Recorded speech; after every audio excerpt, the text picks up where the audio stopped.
16º dia consecutivo em que esse recorde foi superado. Pois é. Enquanto isso, nem 5% da população foi vacinada ainda. Vou chamar para a nossa conversa Karina Calife, médica sanitarista, mestre e doutora em Medicina Preventiva pela Faculdade de Medicina da USP e professora da Faculdade de Medicina da Santa Casa de São Paulo. Oi, Karina, tudo certo por aí? Tá com uma carinha de cansada hoje. Tudo certo, a gente está cansado, né, para ter que enfrentar tudo isso que está acontecendo, mas tá tudo em paz, tudo direitinho. Karina, eu queria começar conversando com você sobre essa notícia de possível mudança, então, no Ministério da Saúde. A gente até conversava um pouquinho aqui nos bastidores e eu quero trazer esses aspectos que você colocou. Porque quando a gente discute uma substituição que seria interessante ali, a gente fala sempre sobre a parte técnica, né? Então, deveria ser um médico, deveria ser alguém que entende da pandemia, mas essa última candidata, Ludmila Ajar, né?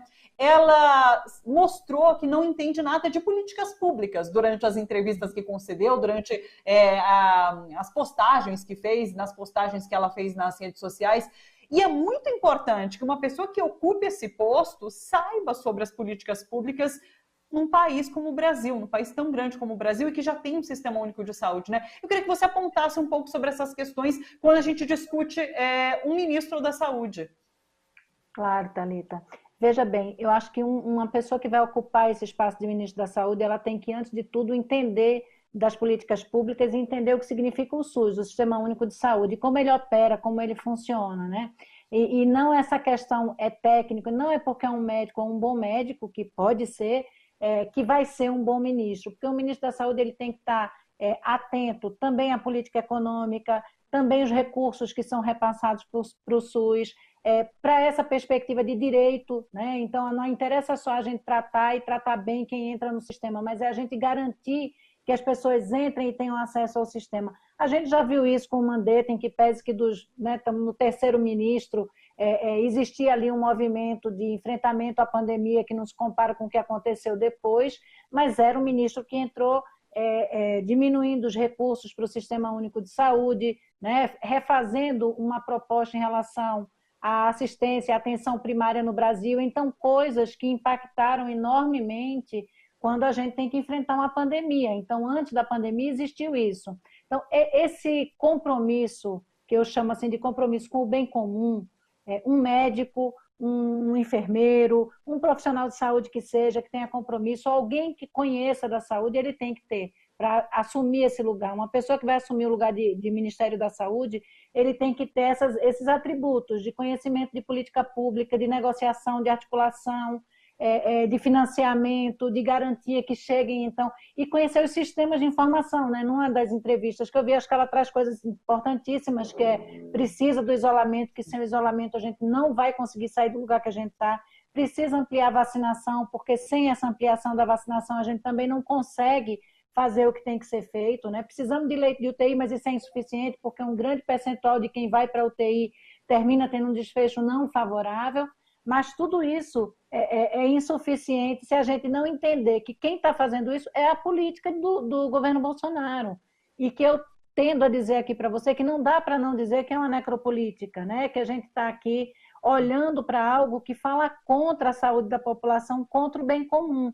Porque se assim não fosse, nós não teríamos 2,7% da população e esses dias a gente teve 23% das mortes no mundo. A gente não pode ter a quantidade de mortes. É claro que a gente estaria enfrentando a pandemia como estamos, mas a nossa reação a essa pandemia poderia, Thalita, ter sido muito diferente, a depender de quem ocupasse tanto a cadeira de presidente como a cadeira de ministro da Saúde. Então, você tem que saber que existem... Não dá para dizer, eu vou montar uma base de dados. Não, existem sistemas de informação. Existe Sinan, existe Sinasc, existe PROAIN, existem vários sistemas, não só de mortalidade, porque muitas vezes esses médicos acham assim, só existe a mortalidade, o dado de mortalidade. Não, você acompanha a morbidade, você acompanha a atenção básica, as consultas que são ofertadas, você tem um sistema que é o SINASC, que é o Sistema de Nascidos Vivos. Então, para a gente ver o que o SUS fez com o Brasil nos últimos 30 anos, o que a gente melhorou de indicadores, diminuiu a mortalidade infantil, a gente precisa conhecer tudo isso e poder utilizá-los a bem da saúde da população. Sim. Karina, eu conversava agora com o Leandro e o que ele coloca é que há nenhuma esperança de que alguém com capacidade de gerência dessa pandemia seja colocado nesse posto neste momento. Você também acredita nisso?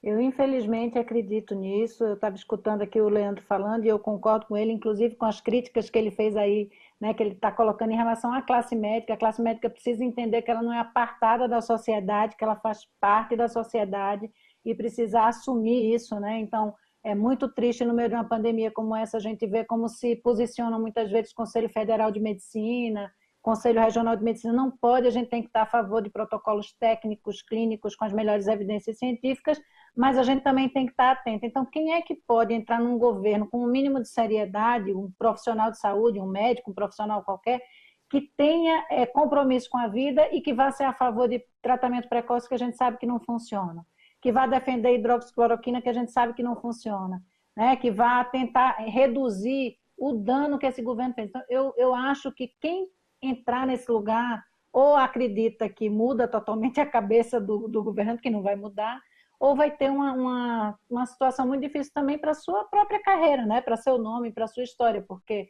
sentar junto, ao lado de pessoas que estão, enfim, incentivando a morte em nosso país é muito triste, né? Eu não consigo ver ninguém com competência para isso neste governo, sinceramente. E, Karina, num exercício de imaginação, o que um ministro da Saúde que assumisse hoje deveria fazer imediatamente? Para mim, imediatamente teria que se reforçar várias coisas. Primeiro, garantir uma testagem ampla, que a gente parece que esqueceu disso, com rastreamento dos casos. Fazer um lockdown nesse momento. Claro que o lockdown, depois de um determinado tempo, a depender das regiões, você pode fazer adequações regionais, mas não é o que está acontecendo hoje no Brasil. O Brasil hoje tem que fechar isso, tem que parar esse espaço, porque é um vírus do encontro, como eu já falei aqui. Então, é um vírus de circulação. Quanto mais as pessoas circulam, mais esse vírus não só circulará e vai contaminar as pessoas, como se aparecerão novas variantes. Então, a primeira coisa é, fecha tudo, amplia o máximo que puder essa estratégia de vacinação, né, garantindo isso, testa, rastreia, faz quarentena né, limita as pessoas que estão positivas, que é outra coisa que a gente não está fazendo da melhor forma possível. E claro que a gente sabe que a economia é uma questão. Então, você tem que ter um auxílio emergencial, algo que garanta que as pessoas possam se alimentar, possam comer, possam estar em casa esperando esse momento. Não é possível que o Brasil não possa fazer isso por um determinado tempo, sabe, Thalita? E aí sim, uma outra questão importante é ter uma coordenação nacional, tanto do programa de vacinação, que é o que vai tirar a gente desse momento, junto com essas outras medidas, uso de máscara, então um reforço comunicacional positivo de que tem o que a gente fazer em relação a isso, né? Então, além dos protocolos técnicos todos. Hoje você vê que cada hospital faz uma coisa diferente, cada condução diferente, então fica muito claro, não existe tratamento precoce, então isso não é coisa para usar. O que existe tal coisa para esses 80% que ficam em casa, que tem vamos dizer assim, um desenvolvimento mais benéfico, e para esses outros 20% a depender, então quando é que você usa VNI, quando é que você precisa entubar, quando é que você usa, a gente já tem referência realmente de que alguns medicamentos, no momento mais de agravamento, eles fazem diferença, então garantir que tenha o corticoide, garantir que tenha o anticoagulante de baixa densidade, garantir insumos, e não só isso, né, Thalita? Os insumos para garantir que essas pessoas fiquem bem no hospital, que reduza a dor, né? Aquilo que a gente já falou aqui também. Karina, me chamou a atenção uma coisa que você disse. Em outras conversas que a gente teve, quando a gente comentava sobre lockdown, você falava que era uma coisa que deveria ser feita talvez regionalmente, por estado ali. Agora a gente chegou numa situação do país que exigiria um lockdown completo, de fato. A gente vê vários estados adotando algumas medidas, mas o ideal seria o país como um todo adotar um lockdown nesse momento. Nesse momento não tem outra forma, porque a gente tem circulando variantes, a gente tem um aumento de casos, a gente tem um aumento de positividade do PCR. Então, para a gente sair desse lugar, e a gente sabe que a pandemia ela caminha por essas entradas. Então, você pensar nas rodoviárias, você pensar nos aeroportos, a gente está, acho que o Nicoleles fala muito isso, né? Um pouco um celeiro a céu aberto de movimentação dessa contaminação. A gente já falou aqui, não é à toa que o Brasil foi o espaço onde mais foram testadas as vacinas, porque é o espaço onde o vírus circula. Então, a gente só consegue saber se a vacina funciona ou não, onde as pessoas estão expostas a isso. Por exemplo, entre isso, além disso, a questão de medicação e tal. E também tem um plano, Thalita, o que é que significa o lockdown nesse momento? Então, é de verdade, não é fechar, não é, o vírus não tem horário, de manhã ele não contamina, só contamina à noite, então toque de recolher num momento grave como esse será insuficiente, né? Então a gente precisa olhar para isso, o governo federal teria que montar isso, e isso, a única referência para se pensar em lockdown não pode ser só ocupação de leito de UTI, porque o leito de UTI, quando está ocupado do jeito que está, com mais de 90%, significa que você tem um percentual enorme da população contaminada. E a gente tem dados de que das pessoas que entram em UTI, a gente tem um percentual grande de um desenvolvimento ruim da doença. Dos que são entubados, quase 50%, 40%, 50% vão a óbito. Desses que não vão a óbito, um tanto, uns 25%, terão problemas nos próximos 6 meses, tem uma taxa de mortalidade alta desses, e além das sequelas que a gente já conversou aqui, né, Thalita? Então, a gente tem que olhar para o sistema de saúde olhando para tudo isso. Não vai ser só a Covid, só a pandemia. A gente vai ter que lidar com esse monte de gente que vai precisar de cuidado, de reabilitação. Isso é muito grave, as pessoas não têm noção da gravidade das sequelas que estão aparecendo pós a infecção. Você falou para evitar o contato. Evitar o contato não é só evitar aglomerações. A gente chegou num momento que é para evitar qualquer tipo de contato, assim, de visitar familiares, de qualquer encontro entre amigos. A gente está nessa situação. Exatamente, a gravidade exige isso. Você tem que conviver na sua casa, com as pessoas com quem você mora, que já convive. Claro, só sair para aquilo que foi extremamente necessário, para quem pode, a gente sabe, por isso que eu estou falando que é tão importante a gente ter uma política de governo que se articule, né, intersetorial, que pense o que fazer com esse tanto de informalidade de trabalhador que a gente tem. Quando a gente olha para a saúde do trabalhador, por exemplo, a gente vê que muitas pessoas não têm condições, então é olhar para isso. Mas hoje a ideia é, não dá para fazer reunião de família, não dá para ir fazer uma foto de gestante nesse momento. Não dá, é um momento que a gente tem que ficar em casa, a gente tem que usar máscara, tem que usar álcool gel, e a gente só pode sair para aquilo que de fato for necessário e for fundamental, né? Para que as pessoas que precisem sair, então os profissionais de saúde, as pessoas que trabalham com alimentação, limpeza, né? A gente não é só a saúde, né? É um pool de pessoas, além de olhar essa questão do transporte público, né, Thalita, que é uma coisa que foi muito... como é que eu vou dizer para você, assim, negligenciada, porque o pessoal, em vez de ampliar transporte público para diminuir a aglomeração do transporte para quem precisa, diminuiu as frotas. Então, isso foi também uma coisa muito difícil, né, de se ver, porque é um dos espaços de contaminação. Não é para fazer festinha, não é para aniversário, não é para visitar a mãe, não é. Nesse momento é para ficar com quem você já convive. São Paulo, inclusive, a notícia hoje de manhã era essa em relação aos meios de transporte lotados, né? Porque São Paulo começou hoje as medidas mais restritivas, né, mais duras em relação à restrição, mas o transporte coletivo estava lotado hoje pela manhã. Nesse sentido também, já que você citou o uso de máscara, tem muita gente informando sobre a necessidade de usar máscaras que protegem mais, usar a partir de agora a N95, que é essa máscara usada nos hospitais, e a PFF2, é esse o nome dela, né? E não mais essa máscara caseira. É o correto também a fazer nesse momento, Karina? Acho que no momento que a gente tem o número de transmissão que a gente tem, o ideal é que a gente se proteja mais. Então, a PFF2, ela é vendida tanto nos espaços de venda de material hospitalar, mas tem muito também em casa de construção. Tem algumas que são muito simples. A gente tem máscara que custa, sei lá, R$30, a gente tem máscara que custam R$3, R$5. Se isso não for possível, o que a gente tem sugerido é o uso de 2 máscaras. Então, você usar uma máscara cirúrgica com outra, ou usar uma máscara cirúrgica com uma máscara de pano. Então, aumentar um pouco, porque a grande questão, Thalita, na verdade, 2 questões, são a filtração, né? Se essa variante, principalmente a P1, que é a que a gente está vendo circulando em grande quantidade, ela é um pouco mais transmissível, ela é mais potente nessa possibilidade de transmissão, ela encaixa mais. Então, a quantidade, uma carga viral menor, um contato menor, que você em outro momento não se contaminaria, nesse momento termina se contaminando. Então, sim, usar 2 máscaras eu acho que é uma coisa que pode ajudar, ou a PFF2 ou a N95. E sabendo disso, existem modelos que são muito simples, né, que, como eu já te falei aqui, que são mais tranquilas, e se não, a utilização de uma cirúrgica e uma de pano, porque só a de pano nesse momento ela é bem insuficiente, Thalita. Eu vou dar dica para o pessoal, eu comprei pela internet mesmo, eu paguei R$ 5 a máscara. Daí eu comprei algumas porque também é possível reutilizar, né, Karina? Você pode deixá-las um tempinho tomando um ar, uns 3 dias, e você pode reutilizá-la. Isso, a ideia é essa. Você usa a máscara e tem toda a técnica de retirada para que ao retirar você não se contamine. Essas N95 ou PFF2 você pode colocar num lugar arejado, com sol de preferência, ou pelo menos um lugar que esteja arejado, e deixar por pelo menos 3 dias, e aí você pode reutilizar por até mais ou menos 10 vezes, 7 a 10 vezes, a depender. Se você não está fazendo isso só para se proteger e não está em ambiente hospitalar, dá para ser assim. Claro que isso muda se você é profissional de saúde, e aí você tem que descartar, se você passa para uma outra coisa, mas do jeito que você está falando é o mais certo.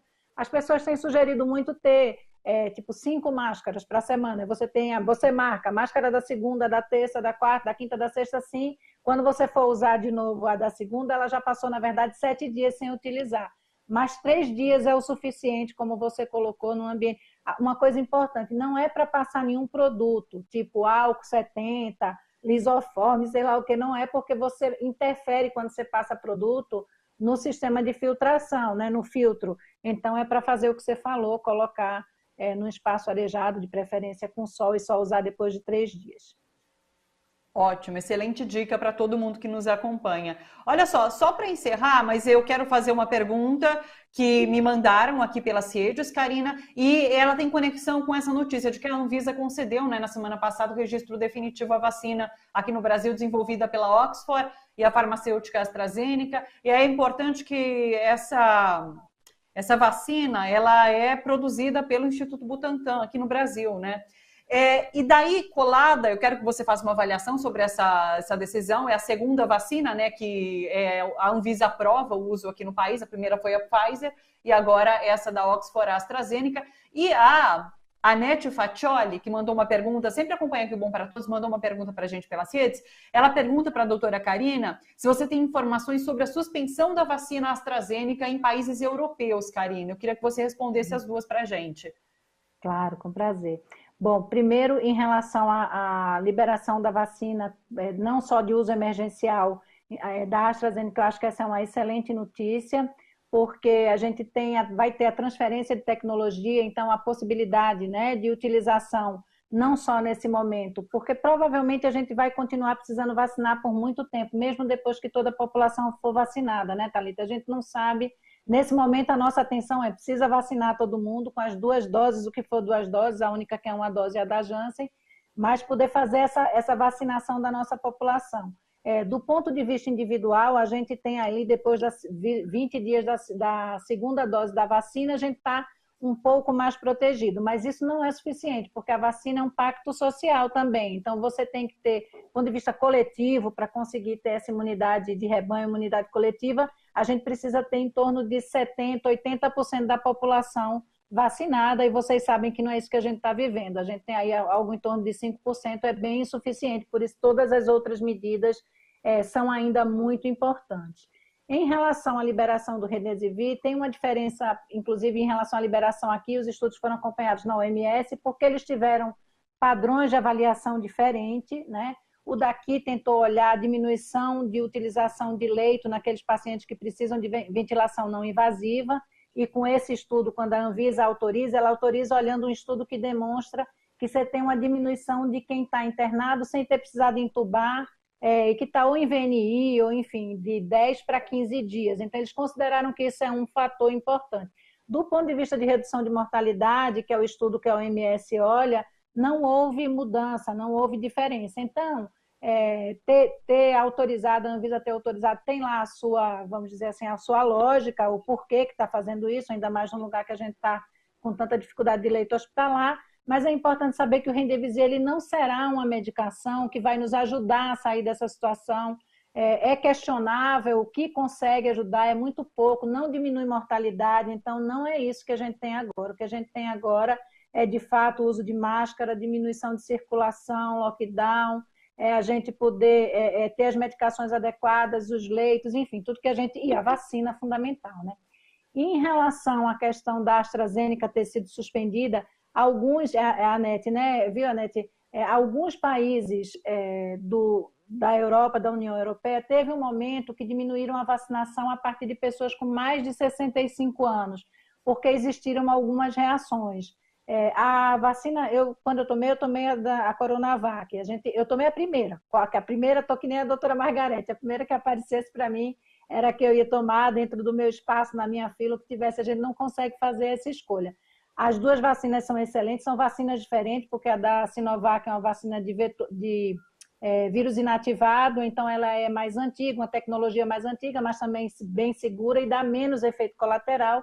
Algumas pessoas que tomaram essa da AstraZeneca Oxford tiveram algumas reações, são reações simples que passam em 48 horas, febre, dor no corpo e tal. E como isso aconteceu com alguns idosos quando eles começaram a fazer, houve uma diminuição e tentaram usar a da AstraZeneca para pessoas com menos de 65, mas não houve nenhum problema, a vacina é totalmente segura, ela não foi suspensa, foi só esse cuidado com faixa etária, que eu acho até que agora já foi revisto, já tem sido feita. Eu conheço a dona Quitéria, a mãe de uma amiga minha com 96 anos, que tomou a vacina da AstraZeneca, que ficou melhor do que eu, tá ótima.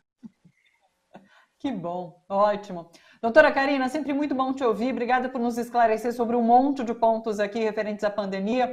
Muito obrigada por mais essa participação e a gente se vê na semana que vem, então. Beijo e boa semana para você.